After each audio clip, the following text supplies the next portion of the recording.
ರಾಜ್ಯದಲ್ಲಿ corona positive ಪ್ರಕರಣಗಳು ಕಂಡು ಬಂದಿಲ್ಲ. ರಾಜ್ಯದ ಎಲ್ಲ ಜಿಲ್ಲಾ ಆಸ್ಪತ್ರೆ ಹಾಗೂ ಖಾಸಗಿ ಆಸ್ಪತ್ರೆಗಳಲ್ಲಿ 10 ಬೆಡ್ಗಳನ್ನು ಇದಕ್ಕಾಗಿ ಮೀಸಲಿಡಲಾಗಿದೆ. ವಾಹನಗಳಲ್ಲಿ ಎಲ್ಇಡಿ ಬ್ಯಾನರ್ ಮೂಲಕ ಜಾಗೃತಿ ಮೂಡಿಸಲಾಗ್ತಾ ಇದೆ ಅಂತ ರಾಜ್ಯ ಆರೋಗ್ಯ ಸಚಿವ ಶ್ರೀರಾಮುಲು ಹೇಳಿದ್ದಾರೆ. ಮಂಗಳೂರಿನಲ್ಲಿ ಸುದ್ದಿಗೋಷ್ಠಿಯನ್ನು ಉದ್ದೇಶಿಸಿ ಮಾತನಾಡಿದಂಥ ಅವರು, ಇಡೀ ರಾಜ್ಯದಲ್ಲಿ ಕೊರೋನಾ ವೈರಸ್ನ ಭಯ ಸೃಷ್ಟಿಯಾಗಿದೆ. ಸಿಎಂ ಯಡಿಯೂರಪ್ಪ ಅವರ ಸೂಚನೆಯ ಮೇರೆಗೆ ಮುಂಜಾಗ್ರತಾ ಕ್ರಮವನ್ನು ತೆಗೆದುಕೊಂಡಿದ್ದೇವೆ. ಬಂದರು ಹಾಗೇನೆ ವಿಮಾನ ನಿಲ್ದಾಣಗಳಲ್ಲಿ ತಪಾಸಣೆಯನ್ನು ನಡೆಸಲಾಗ್ತಾ ಇದೆ ಅಂತ ಹೇಳಿದರು.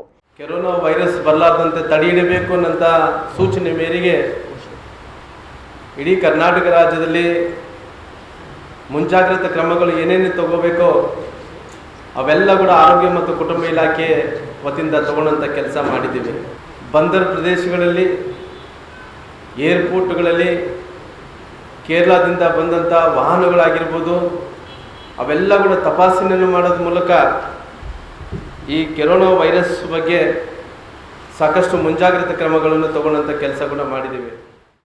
ಇನ್ನು ಸಚಿವ ಸಂಪುಟ ವಿಸ್ತರಣೆಯ ಬಗ್ಗೆ ಮಾತನಾಡಿದ ಅವರು, ಸದ್ಯಕ್ಕೆ 3 ಮಂದಿ ಉಪಮುಖ್ಯಮಂತ್ರಿಗಳು ಇದ್ದಾರೆ.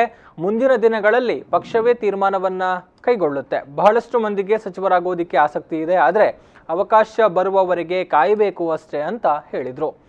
ಈಗಿನ ಸ್ಥಿತಿಯಲ್ಲಿ, ಈಗಿನ ಪರಿಸ್ಥಿತಿಯಲ್ಲಿ ರಾಜ್ಯದಲ್ಲಿ ಏನು 3 ಮಂದಿ ಉಪಮುಖ್ಯಮಂತ್ರಿಗಳಾಗಿ ಕೆಲಸ ಮಾಡ್ತಾ ಇದ್ದಾರೋ ಅವರು ಉಪಮುಖ್ಯಮಂತ್ರಿಗಳಾಗಿ ಮುಂದುವರಿಬೇಕು. ಸದ್ಯಕ್ಕಂತೂ ಯಾವುದೇ ಅವಕಾಶ ಇಲ್ಲ. ಮುಂದೆ ಪಾರ್ಟಿ ಅವಕಾಶ ಕೊಟ್ಟಂಥ ಸಂದರ್ಭದಲ್ಲಿ ಅದು ಪಾರ್ಟಿ ತೀರ್ಮಾನವನ್ನು ತಗೊತಾರೆ. ಅಲ್ಲ, ನಾನೇನೇನು ಹೇಳ್ತೀನಿ ಅಂದರೆ, ಭಾಳಷ್ಟು ಮಂದಿಗೆ ಸಚಿವರು ಆಗಬೇಕನ್ನಂಥ ಆಸೆ ಇದೆ. ಯಾಕಂದರೆ ರಾಜಕಾರಣ ಅಂದ ತಕ್ಷಣವೇ ಅವಕಾಶಗಳು ಸಿಕ್ಕೇ ಸಿಗ್ತಾವೆ. ಅವಕಾಶ ಬರೋ ತನಕ ಕೂಡ ಎಲ್ಲರೂ ಕೂಡ ಕಾಯಬೇಕಾಗಿದೆ. ಸಂದರ್ಭ ಸುದ್ದಿಗೋಷ್ಠಿಯಲ್ಲಿ ಮಾಜಿ ಶಾಸಕ ಯೋಗೀಶ್ ಭಟ್, ಮೋನಪ್ಪ ಭಂಡಾರಿ, ಸುದರ್ಶನ್ ಮತ್ತಿತರರು ಉಪಸ್ಥಿತರಿದ್ದರು.